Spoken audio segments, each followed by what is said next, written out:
still up. Zach doesn't know I'm in here or that I know how OBS works, and so I'm gonna spend the probably next 30 minutes gushing about the new player's handbook before he tackles me out of the room. I'm gonna talk over some of the really cool, neat things that they've added. We can go into other stuff later when I get back at midnight, maybe. Anyway, first thing, character origins. Races are now species. Easy, simple change, and they have been trimmed down significantly. Whereas before they provided many different boons and traits, and each one had multiple different options, they've really pared it down and streamlined it, which is a common trend for this entire book, is streamlining a lot of the systems that existed to make character choices both easier and more significant. Probably one of the big things is half-elves, half-orcs, they're out, not in the book. Will they go into them later? We'll find out. What is in the new hotness, Goliaths and orcs. Goliaths are a giant heritage race where before in previous books and editions, it's been very ambiguous of their giant kin, which just means they're tall and strong. Now they offer a trait that lets you pick your origin. Storm giant, ice giant, fire giants, stone giant, etc. And that kind of lets you, flavor your character to an elemental background, which is always a fun choice, especially when you want to make fun themed characters. Orcs are filling a similar niche as their half-orc predecessors. They are durable, they are aggressive, and they are very hard to take down, inheriting the relentless endurance of, you take me to 0? No, you took me to 1. Bell hasn't rung yet.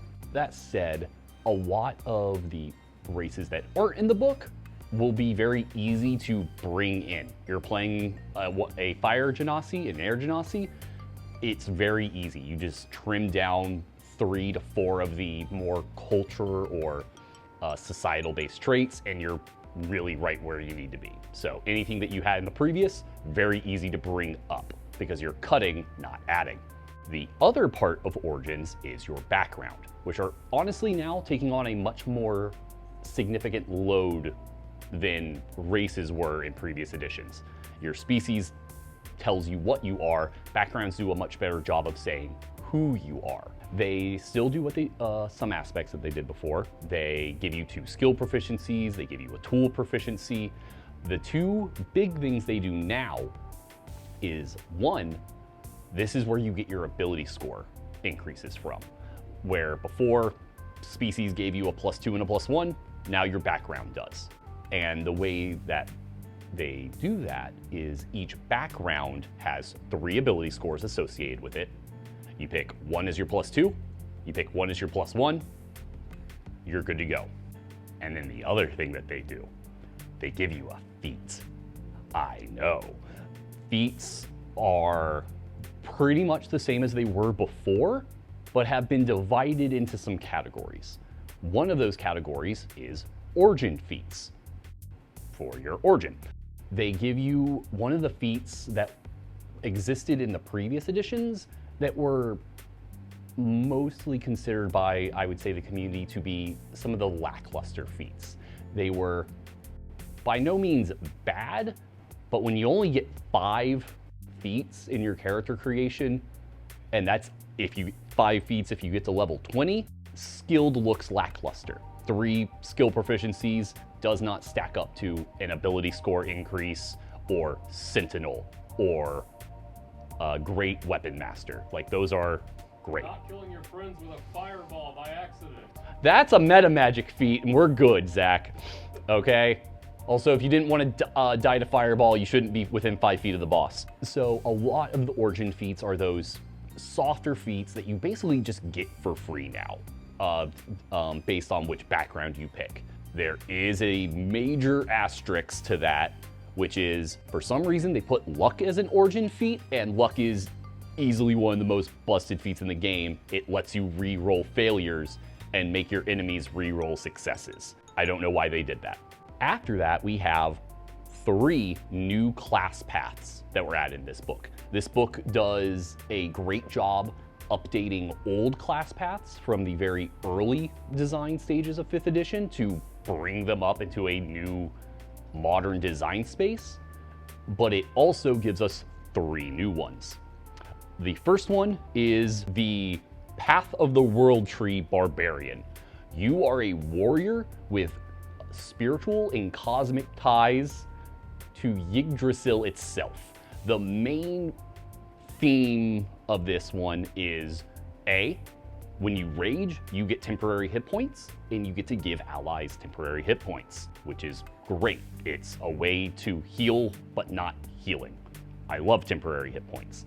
The other thing it does is you get to think with portals. You get to teleport enemies closer to you to show them the sharpest edge of your great axe, or you can teleport allies to get them out of danger. Wonderful. At higher levels, you get to teleport yourself within 60 feet. So you're just a barbarian making portals, hopping through portals. You get to be where you want to be. And then once per rage, you get to grab all your friends in a giant bear hug, and you get to jump through a portal once per rage to go 150 feet. So just, you're in the temple that's collapsing. No, you're not. Poof. Teleportation is a ability they've been giving us more and more, and that is good. It's a very good, solid mobility that doesn't make people fuss about opportunity attacks, which no one wants to take. After that, College of Dance Bard. You can dance if you want to. You can leave your enemies behind, because if they don't dance, then yeah, you're gonna pirouette them in the face. Anyway, the College of Dance Bard is a build that focuses on agility, speed, and grace. While unarmored, you get unarmored defense made up of your dex and charisma. So you don't need to worry about armor. You're pirouetting and dodging and plieing past anything that your enemies are going to be throwing at you. Also, you get better unarmed damage equal to your Bardic Inspiration dice. So your punches grow as you level, and you also get to make those unarmed attacks whenever you spend an inspiration dice. So you're inspiring the barbarian, punch someone in the face. You can also later use those inspiration dice to move away from enemies that moved adjacent to you. So they move up to hit you, you say no, punch them in the face, and twirl away. And then you also get to tell your ally to twirl away at the exact same time. It's a very fun and expressive form of the bard, which has been lacking. Almost everything that the bards have been given up to this point has always been very auditory based. So singing, poetry, music, instruments. The bard has always craved for people to be auditory. And so getting to express other forms of art is really good and fun and gives just new options to this already incredibly good and fun class. Now give me a way to paint my enemies to death, wizards, please, I beg you. The last of our class paths that we're going to be looking at is the Circle of the Sea. This is our Oceans and Storm Druid. I'll go ahead and say off the top, I feel like this one is more lackluster than it could have been. It feels like it could have been tied into the Circle of Land, but maybe they thought that was too much of a misnomer. Anyway, the Circle of the Sea, you get to become one with the tides and storms.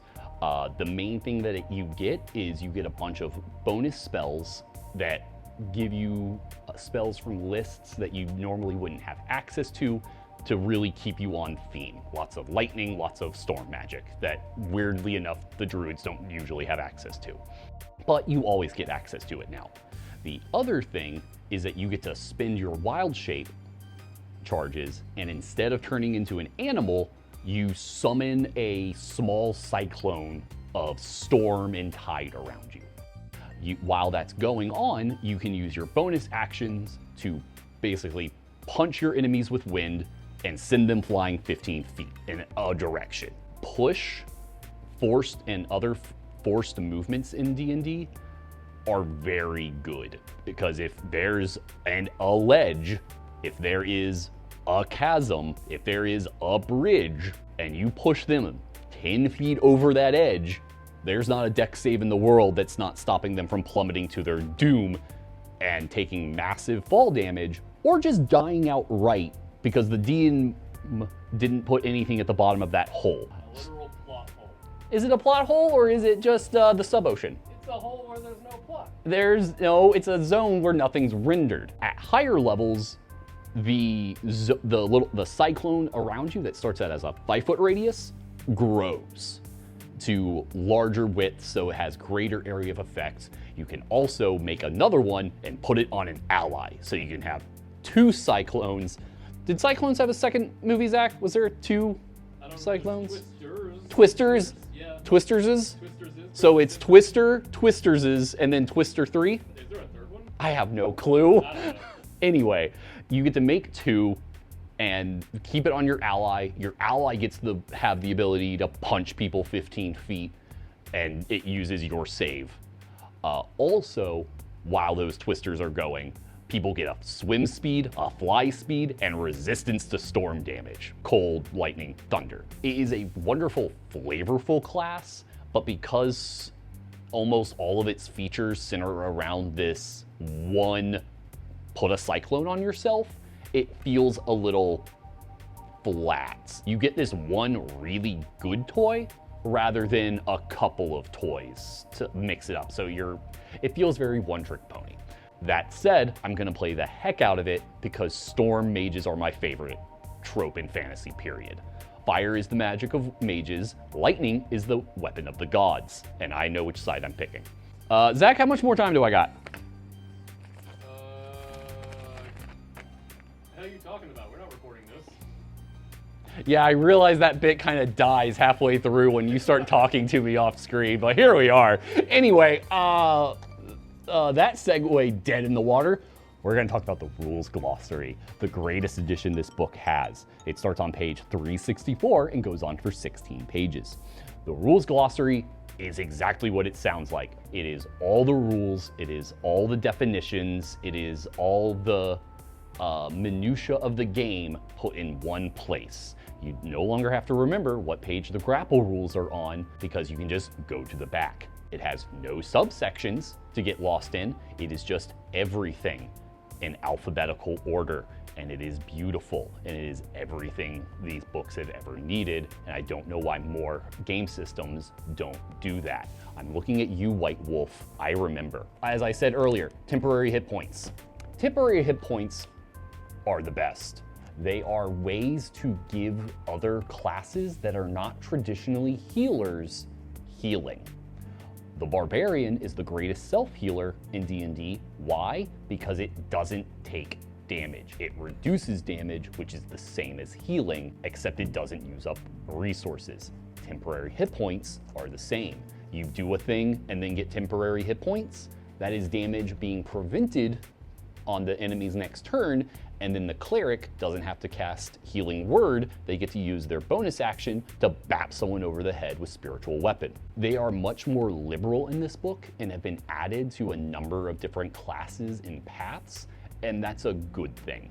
While the clerics, the bards, and the druids are still the people that bring people back from the brink of death, making characters have the ability to make themselves not die so they don't feel like a liability, or to buff allies in a way that is different from someone else is good. It makes people feel like they are contributing. It makes them feel good because they're not just constantly, well, now I'm at 0 and now I've lost my turn.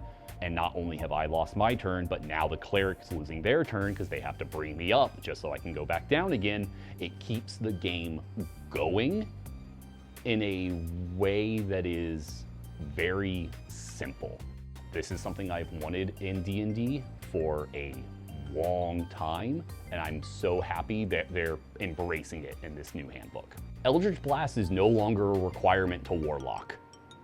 which is wonderful. There are still the mini invocations that say X blast, like the ones that push, the ones that frightens, the one that pull, the one that deals more damage. They are no longer tied to Eldritch Blast. They are just tied to any cantrip you pick when you get the invocation that deals damage. So you want to be a Fire Warlock and tie it onto Firebolt?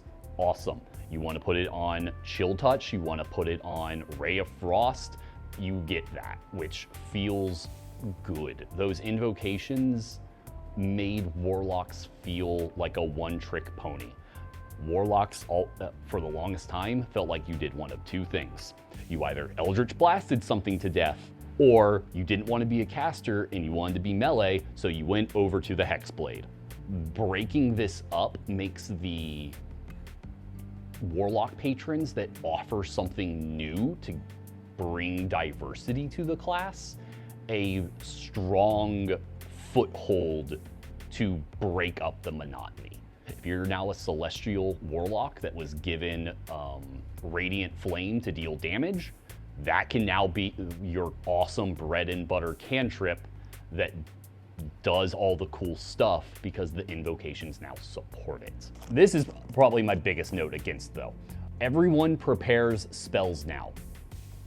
Everyone prepares spells. That's what it says. Sorcerers prepare spells, bards prepare spells, wizards and clerics prepare spells. Except they don't. Bards and sorcerers and warlocks still have spells known. It says you prepare your spells, but you only prepare them when you get them from leveling up. I don't like that change. I understand the idea that you want to use language that is equal and even across all classes to create a unified terminology. But when you're using a unified term, but it does different things depending on what class you're in, then you're actually not accomplishing anything. You're making things confusing. So if you read spells prepared in Sorcerer and Bard, don't worry, it's still spells known. It's the same. You pick them up when you level. You do get a lot more spells because they've been a lot more generous with that in class paths, giving you new stuff and it not counting towards your prepared spells. But here we are. That's honestly my biggest critique, is because that's just kind of wrong. They have solidified and kind of set out what certain skill actions look like. They've given us the study action, the search action, and the influence action. Study is a lot of your knowledge-based spells. It's, oh no, we're fighting a fire elemental, what do I know about things? Or we found this glyph, what does that mean? We're getting ambushed by cultists, but we need to figure out what the riddle written on the door means. Before, those use of skills was a very kind of nebulous thing in the action economy, and they've really kind of set that out, which is useful because knowing what your action economy is in D&D is very important for making things run smooth, having the clarity of knowledge that you will be able to do what you want to be able to do. I also like the influence action because there are mini combats where someone wants to say, hey, we're fighting, but I want to try and tamp things down. I want to kind of, diplomatically or intimidatingly stop the combat. They've kind of made that more rules and DC based, which again helps set player expectations for what they can accomplish. I'm going to be coming back to this book with probably more stuff later.